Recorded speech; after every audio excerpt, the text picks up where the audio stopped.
안녕하세요. 행복씨앗입니다. 오늘도 시장을 정리하면서 하루를 마무리하는 시간을 가져볼까 합니다.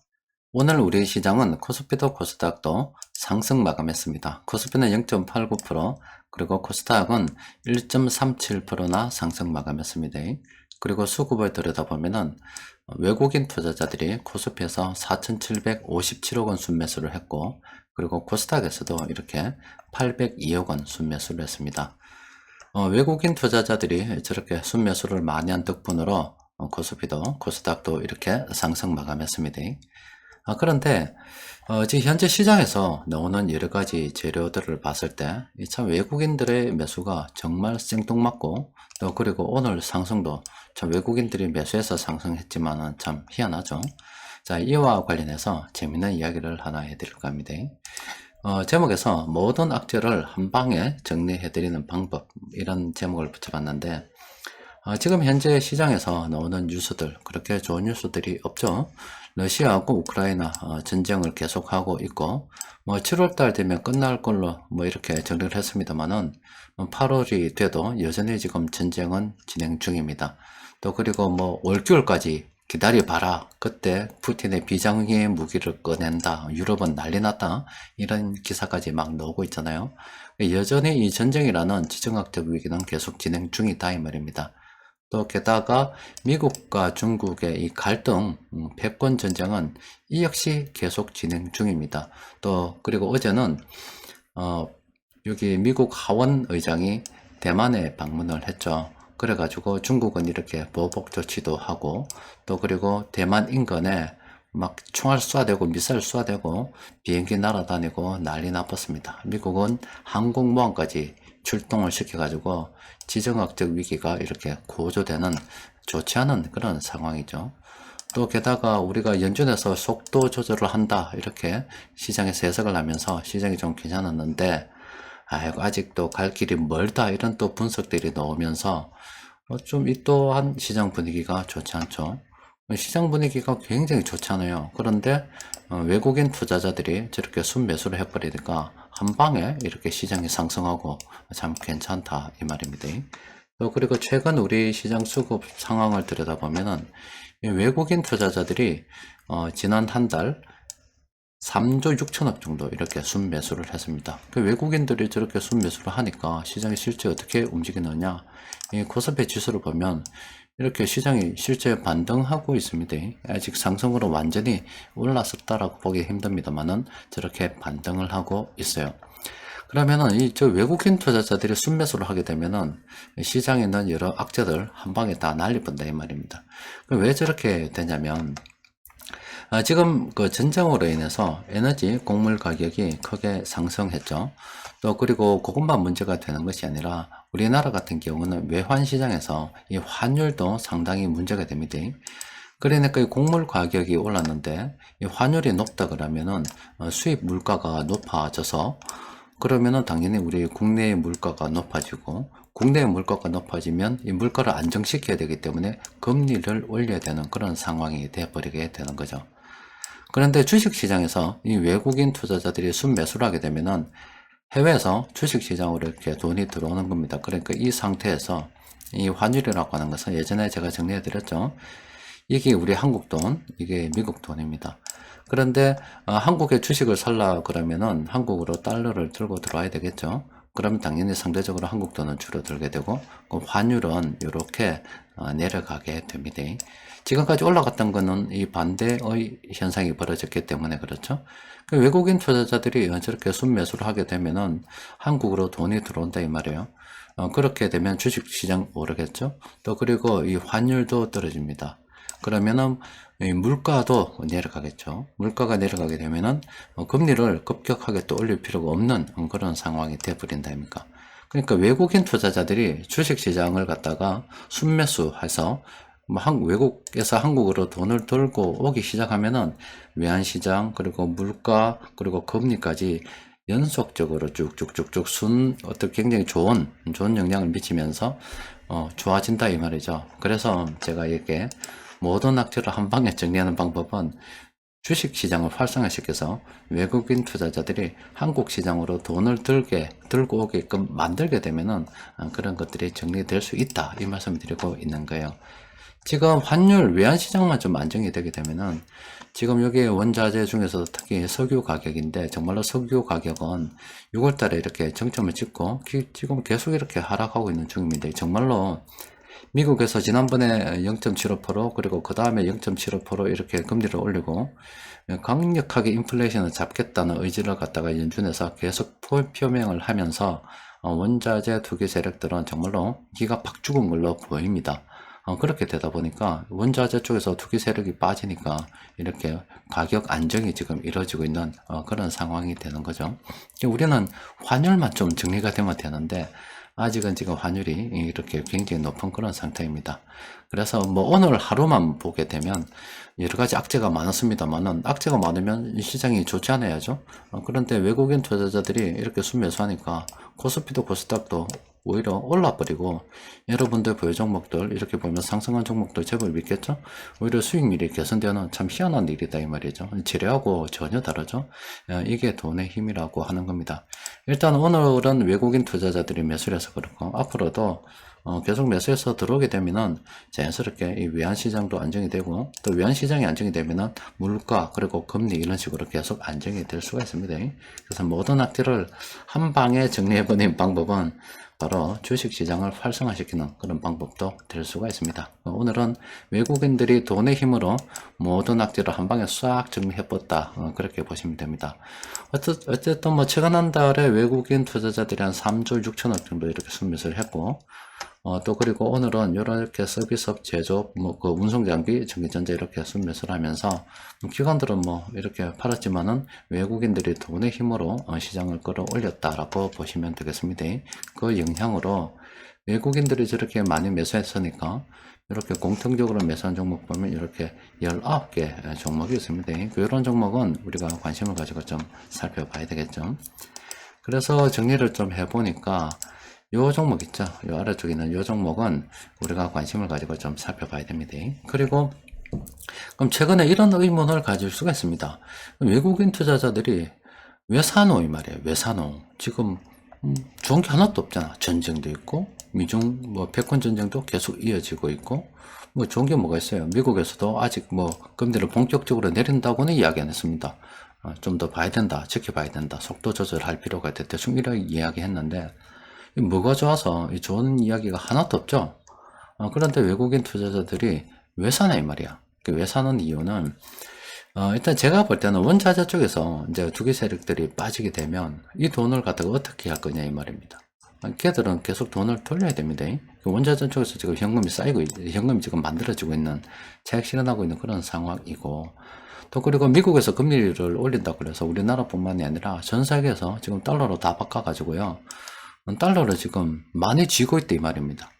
달러를 많이 쥐고 있는데다가 원자재 쪽에서 팔아서 지금 달러를 쥐고 있는데, 돈을 들고 있으면은 투자하는 입장에서는 뭐 기회를 잃어버리는 거나 똑같은 거거든요. 우리 같은 잔챙이들이야 뭐 기다린다 하지만, 시장에서 큰 돈을 움직이는 이 세력들은 저거가 직접 움직여야 스스로 돈을 벌기 때문에 저거가 움직이지 않으면 안 된다는 거 걔들이 다 알고 있어요.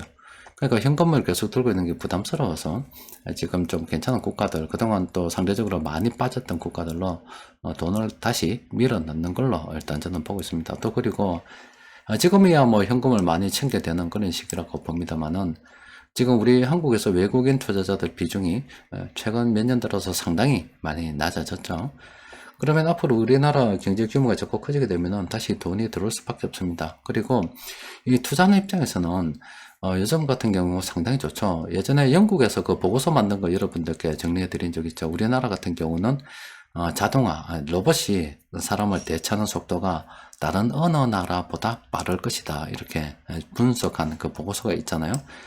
최근에 나온 기사 보니까 이 삼성전자에서도 자동화되는 생산, 자동화 공장, 그러니까 사람이 필요 없는 그런 공장을 갖다가 만들려고 계획을 하고 있다, 뭐 이런 이야기가 나오고 있습니다.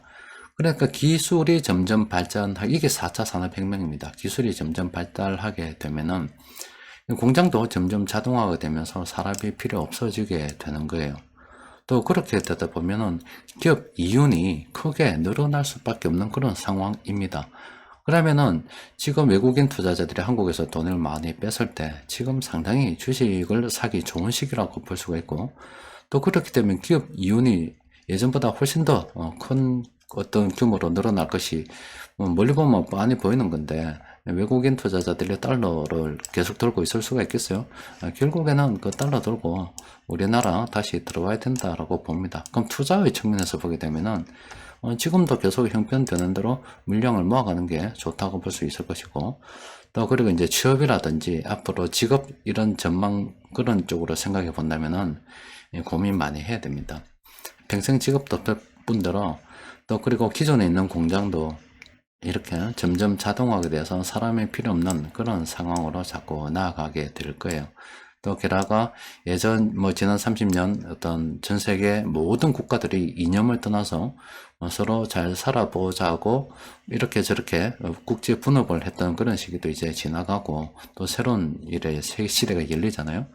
그러니까 지금 우리 젊은 세대들은 정말로 이 직업 선택에 있어서도, 또 그리고 우리 세계의 분위기가 지금 예전 냉전과 같은 그런 분위기를 흘러가기 때문에 참 여러모로 고민할 게 참 많을 것 같아요. 일단 그런 고민들에 대한 이야기는 카페에서 자주 하기로 하고요. 일단 투자에 대한 이야기를 본다 그러면은 분명히 앞으로 이 공장은 자동화되는 이쪽으로 갈 수밖에 없어요. 갈 수밖에 없고, 지금 또 그렇게 가야 일단 기업 수익도 극대화 계속 늘어날 수밖에 없는 거고, 또 하나는 이 노동자를 어떤 사람을 고용한다고 하는 것은 이 경영하는 입장에서는 굉장한 리스크입니다. 왜 리스크냐면 동전의 양면 같은 건데, 노동자가 있어야 상품을 많이 생산을 할 수가 있잖아요. 그러면 이 경기가 이렇게 사이클을 타고 이렇게 다닌다고 할 때, 경기가 좋을 때는 당연히 괜찮죠. 경기가 좋을 때는 사람을 많이 이제 고용을 해도 괜찮은데, 경기가 나빠져서 매출이 떨어지게 되면은 그 인력에 대한 어떤 월급 이런 것들은 다 고정 비용이 되어버립니다. 그리고 지금 사람을 쉽게 자를 수 없는 그런 상황이 되어버렸기 때문에 이 고정 비용이 늘어나서 그 경기가 좋지 않을 때는 굉장히 힘들어지게 됩니다. 그래서 코로나 바이러스가 좀 잠잠해지고 전 세계 국가들이 사회적 어떤 이동을 갖다가 막았던 것 좀 풀면서 수요가 늘어나다 보니까 막 여기저기서 물건을 많이 필요로 하잖아요. 그런데 공급망, 병목 현상이 벌어지는 이유가 바로 이 이유 때문입니다. 지금 당장 어떤 인력을 늘리고 고용을 하면 참 좋겠지만은 그게 반짝일 수도 있단 말이에요. 순간적인 어떤 일시적인 현상일 수도 있단 말이죠. 그래서 기업들이 당해봐서 어려울 때 그 한번 채용한 어떤 인력들을 갖다가 이거 놔둘 수가 없어가지고 오히려 회사까지 존폐의 어떤 문제가 생기기 때문에 차라리 좀 딸리더라도 있는 인력 빵빵 돌려서 돈을 남기고 그냥 있는 인력들 최대한 활용해서 돈 남기고, 없을 때를 대비하는 게 돈을 좀 작게 벌더라도 그 훨씬 더 이득이 된다. 이런 걸 보면은 노동시장이 좀 유연화돼야 되겠죠. 직업을 갖다가 앞으로도 한 직장에 이제 계속 있는 그런 시대도 아니고 이제 많이 바뀌었는데, 사람들은 쉽지 않죠. 예전에 해왔던 거 나도 평생 직장 갖고 싶다 이런 거 자꾸 생각하기 때문에 그렇게 되다 보니 기업에서는 인력을 쉽게 채용할 수 없는 겁니다. 그러면은 당연히 기업 쪽에서는 무조건 이쪽으로 갑니다. 자동화적으로 갈 수밖에 없는 거예요. 그러면 어쨌든 일단 다른 걸 다 떠나서 투자의 관점으로서는 자꾸 자동화가 돼가면은 이유는 늘어날 수밖에 없습니다. 그러면은 외국인 투자자들이 다시 들어올 수밖에 없기 때문에 우리는 지금 싸게 주식을 매수할 수 있는 좋은 기회다 이렇게 생각하는 게 좋겠죠. 자, 오늘 변곡점 지표를 통해서 살펴보니까 최근 이렇게 좀 뜸하죠. 지금 지나고 나서 보니까 어때요? 이때 참 좋았던 시기 같잖아요. 이럴 때 7월달 요 한 달 정말로 많은 이렇게 종목들이 상승 반전 신호로 나타날 때 이때 샀어야 된다 그런 생각이 좀 들긴 하죠. 지금 예전에 비해서 나오는 종목들이 좀 그렇죠. 그러니까 지금도 여전히 이때 나왔던 이 종목들 있잖아요. 쭉 정리를 해가지고 현금만 오름도 괜찮고 여러가지 쭉 검토를 보고 괜찮은 종목들은 꾸준히 물량을 모아가야 됩니다. 또 그리고 이런 우리가 물량에서 모아두게 되면은 원자재 쪽에서 또 그리고 달러를 많이 확보하고 있는 위험 회피한다고, 이쪽은 돈 남겨 먹는다고 이쪽은 위험 회피한다고 달러를 많이 모았는데, 결과적으로 이 돈 다시 투자하려 그러면 시장으로 들어올 수밖에 없습니다. 그럼 우리가 먼저 선점한다, 이렇게 어떤 좋은 고지를 먼저 선점한다, 이렇게 생각해도 되겠죠. 어쨌든 뭐 시장에 여러 가지 이유들이 굉장히 많아요. 그런데 시장이 올라버리면 또 다 잠잠해집니다. 주식 시장은 희한한 겁니다. 그리고 시장이 오를 때는 왜? 우리는 외국인 투자자들이 시장에 미치는 영향력이 크기 때문에 외국인들 사면 그냥 다 호재입니다. 사는 자체가 그냥 호재라고 보시면 돼요. 아무리 좋은 또 호재가 많아도 외국인들 팔면 그 모든 호재들은 악재가 되어버립니다. 그런데 여러 가지 상황을 볼 때 지금 당장 한 달, 두 달 이런 것은 예측할 수 없어요. 예측할 수 없는데 앞서 말씀드린 것처럼 전반적인 이 방향을 볼 때 우리는 지금 특히 우리나라 같은 경우는 제조업 중심 국가이고 또 모든 게 다 그런 건 아닙니다만은 점점 기술이 고도화되고 발전함에 따라서 각 이 공장들 충분히 자동화할 수 있는 그런 여건이 만들어져 있습니다. 또 그리고 정부에서도 지금 우리나라 인구가 공식적으로 줄어들기 때문에 법무부에서는 지금 우리 재외 동포들 있죠. 외국으로 이민 간 사람들 한국에 있으려 그러면은 예전보다 훨씬 더 어떤 여건을 좀 간소화시켜 가지고 우리 한국에 영주권 줄게, 쉽게 줄게, 재외 국민이 원하면 뭐 언제든지 줄 수 있다, 이런 개념으로 어떻게든지 국민을 갖다 한 사람이라도 더 유입시키려고 지금 노력하고 있고, 인구가 딸려서 그래요. 또 그리고 뭐 법무부에서 이민국 같은 거 만들어 가지고 해외에 계신 분들, 우리 외국인들 우리 한국에 쉽게 일할 수 있도록 어떤 여러 가지 어떤 준비를 하려고 하고 있는 거예요. 다 인구가 딸려서 그런 겁니다. 그렇게 되다 보니까 기업이 자동화 되는 거 또 정부에서 지원하지 않을 수가 없어요. 그러니까 이게 이제 정말로 앞으로 우리 세대, 다음 세대들은 골 때리죠. 이 투자의 관점에 있어서는 이렇게 되니까 우리가 먼저 선점해서 외국인들 들을 수밖에 없는데, 우리 자녀들 어떻게 하라고? 우리 자녀들은 우리가 기존에 해왔던 그런 또 사고방식으로 자녀들에게 이런 직업 가져라, 저런 직업 가져라, 이렇게 살아라, 저렇게 살아라, 어설프게 조언하다가는 자녀 인생 배려는 수가 있습니다.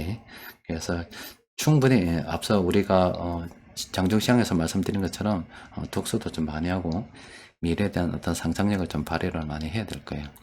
자, 오늘은 여기까지 정리하도록 합시다. 이상입니다.